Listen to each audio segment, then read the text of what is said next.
Ininom yung tubig na galing dyan kasi yung aming supply na tubig galing dyan. Yan, bulkan na yan, tinatakpan ng ulap. So dito sa dali lang,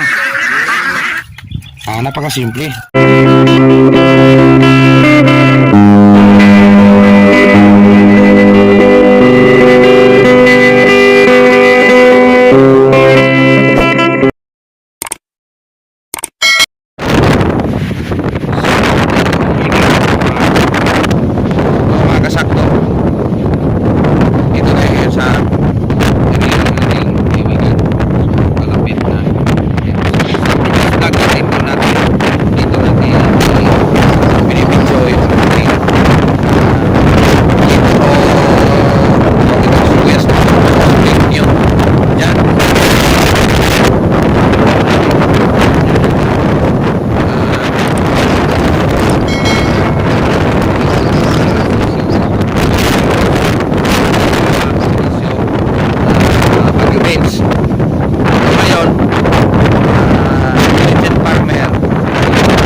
Sa area na yun is yung cucumber is mahirap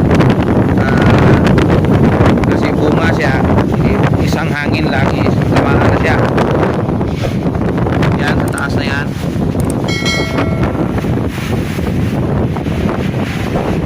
Ay tayo dito na bubong na siguro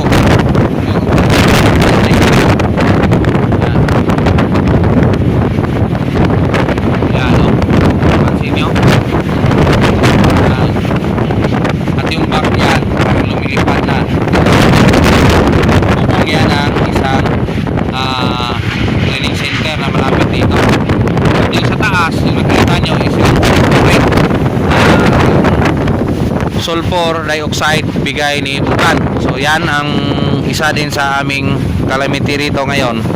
Yung problema is yung sumabay yung bulkan, panakanakang lindol, at second is yung bagyo.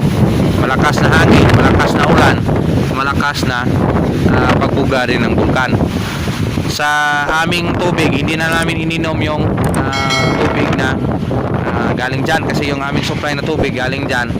Yan, bulkan na yan, tinatakpan ng ulap.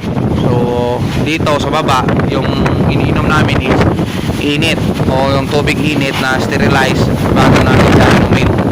So yun ang pinakasaklap sa isang farmers na kuha ng ganitong type na harvest. Ito yung nangyayari, yung kapital mo, yung ROI mo hindi mo makuha kasi yung nakalubog sa kalamidad. Yan, tayong mababawi nito kasi ang lakas ng ating hangin.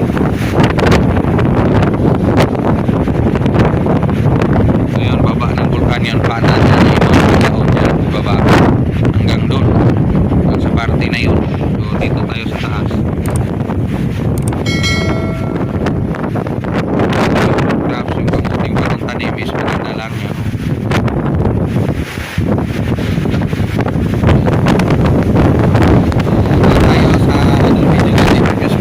Natin tayo nag-practice na kasabuyas dahon. So ngayon walang tanim, so tsamba, walang tanim yung mayari. Intelligent farmer, nasa ano talaga yan, timing ng buwan. So tayo doon sa kabila.